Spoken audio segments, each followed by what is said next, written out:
I hate being wasteful, and if you are like me, if you feel guilty by throwing away even the smallest bits of paper, this video is definitely for you. Hello and very warm welcome everyone. It's Marta here, and I am back with a fabulous card idea for you today, my friends. So here I have this leftover pieces. This is the bits which left after I create the card which I was showing to you at the beginning of the video, and I may link this card somewhere here in the corner if anyone would like to see it. And I'm gonna utilize those little pieces up till this fullest potential to turn them into super beautiful card today. So here I'm grabbing this piece of the paper, and this is 9 inches by 5 7/8, and I'm scoring it in half in at 4.5 inch space. So my card will be 4.5 by 5 7/8. Here I'm grabbing some dice. These are by Apple Blossom. This was the exclusive brand produced by the craft stash, but since they're no longer operating, this brand has been actually shut down, so they no longer produce those dice. But there are so many other options available on the market, and you don't really need the exactly same dice as I'm using here. You can use any small floral dice, leaves, whatever you have. You can also use some floral punches. These will be working well as well. All you really need is just a couple small either punches or dice to just utilize those paper bits you have left overs. And here, as you can see, I'm cutting couple of the flowers and little leaves, and I'm using whatever leftovers I have. So this is a great way to actually make up the most of your design paper. And as you can see, my leaves, they are actually this like a mint sage, not sage, maybe like a bluish mint color tone rather than green, but it's fine. In overall, I run my die cutting machine 3 times, so I have 9 flowers and a little extra pile of the leaves.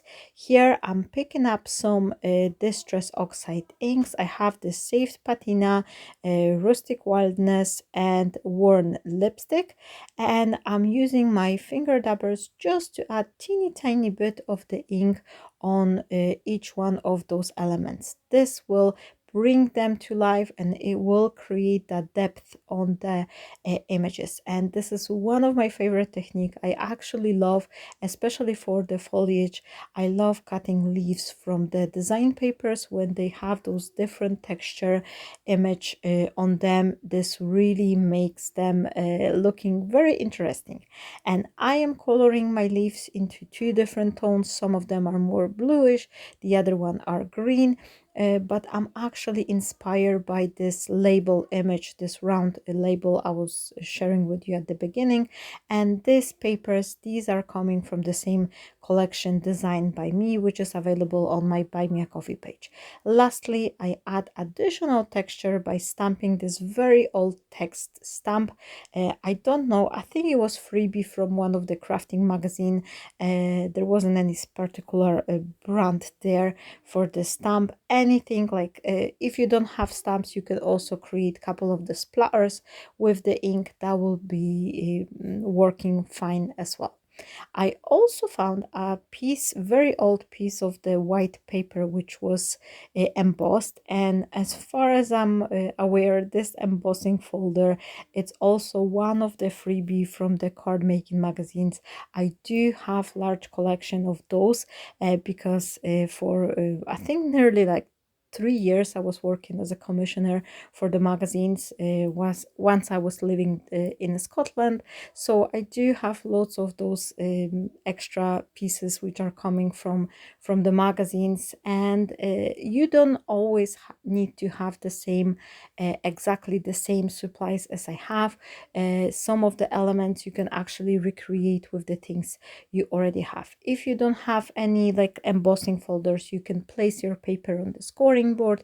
You can create a couple of them line, whether they're horizontal or diagonal, that will be giving you the nice texture as well. To back up my front panel, I've decided to add a little extra piece of the shininess, so I'm bringing over the gold mirror cardstock. But of course, I hate being wasteful, as I've said at the beginning, so I am using my trimmer to actually cut the inside portion of this gold panel. That way I am saving up on a paper. And also, what is very important, once I will adhere this white panel on top of the gold one, it will actually adhere directly to the card base. And this is the trick I really highly recommend you to do whenever you're working with the silver, gold or holographic paper, because they have very slippery surface. So when you try to attach something on top of the gold paper, sometimes it may not grip properly because the paper surface is coated. So once you cut the opening inside, you actually adhere your white panel directly to your card base. Another idea is to use a little piece of the sandpaper and just scrape a little bit in the center of your gold paper. That way the adhesive could actually seep through this coated paper. I've cut this round label, and at first I was thinking, oh, I should use the die because I wasn't really cutting it super straight, like it wasn't up to my standard, I would say. So to disguise my label, I actually took my scissors and I just roughly distressed the edges of this image, giving it even more like rustical look. And then I used leftover from the ink from yesterday on this brush. I had, this was a self patina ink, so I go over this circular image. I am adhering this panel to my card base, and as I said, I also add a little extra glue on the center of this panel, so it will be attached to the card base. So even if there won't be enough grip on the gold paper, it will properly attach to the card base itself. For my round label, I am gently lifting it using this double-sided foam tape, and this is just a 1 mm thick tape. These tapes, this is something I'm actually buying in a local, what is this called? Oh my goodness, like renovation stores. I'm always forgetting the one word. But anyway, with all these building materials, this is actually the foam which is used to seal the windows. And these are super inexpensive, but to make sure that it will stay in place, I'm always adding the layer either of the liquid adhesive or a hot glue in between this double-sided foam tape. So here, before I will attach all my elements, I am grabbing them in my fingers and I'm gently squeezing them by adding it a little extra dimension. And after that, I am grabbing this nylon cord and I'm trying to create something like a little wreath around my round labels. I thought it will be extra something to put around this label. I don't know, I'm just experiment here and I'm just having a good fun. Sometimes you can try different things and see how you like them, because maybe one day you will see like, oh, I actually like this look. And I highly encourage everyone to not be scared and do not stop yourself from trying new things, because if you don't try, you never know how it's gonna look like. And here I must tell you, my friends, I am super happy that I put this string, because I think it's just giving this nice effect to a card, and this is something unusual. So I am super happy that I did so. Here I am trying to build up my composition, and in my head I actually imagine to have those three separate clusters of flowers, and I'm just trying and see how do I like them. I'm just putting the flower right next to them, where I want to place it. And then if I'm happy with the placement, I am adding a little dash of the hot glue. For all my foliage, flowers, butterflies, things like that, I always love to work with the hot glue because the hot glue is gripping instantly. That's the first and most important thing, but it will give you a little couple seconds to wiggle, so you have enough time to push your elements underneath, like slide those leaves underneath your flowers, whatever you need to. And it's really nice, strong adhesive, and it's bonding very, very quickly. So I really love to use the hot glue to build up my composition, especially that you only really need a one drop of the glue at the end of your leaf, so the rest of your leaf can actually stay up and give you this nice dimensional look.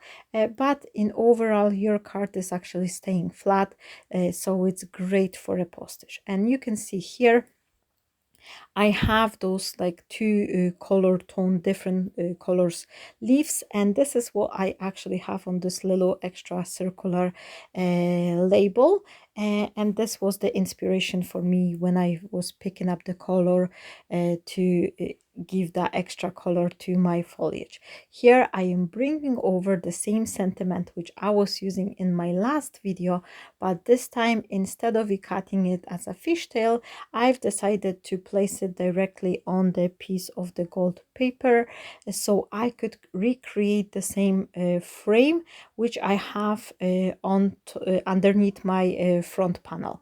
And before I adhere it, I just realized I have a smaller bit of the gold paper here, so I can use that one, and the larger one, that way I can utilize for cutting something bigger, like some additional sentiment or some extra elements if I need to. And here, once my label has adhered to the gold paper, I am using my guillotine to chop it, and I'm basically trying to eyeball it, have pretty much the same border as I have underneath the white panel. I'm gently arching this sentiment in my hand, and then once I'm happy, I am adhering it by adding a little dash of the hot glue on both ends. And once I'm adhering my sentiment, I am gently pushing it both ends towards the center, so the central portion is gently lifting.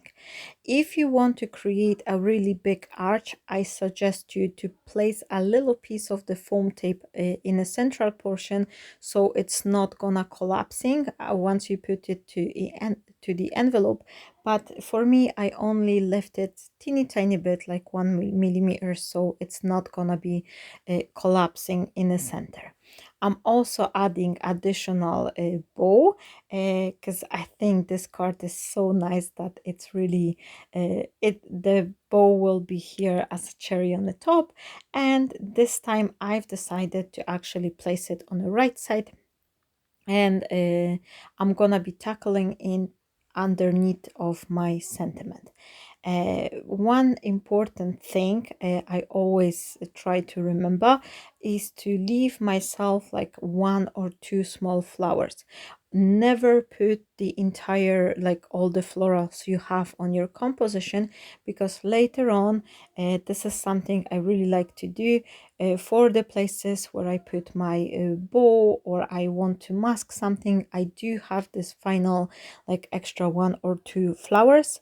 And same here, I've decided to add that additional flower on the top of my sentiment, so this will be looking like the sentiment was actually tackling behind the florals.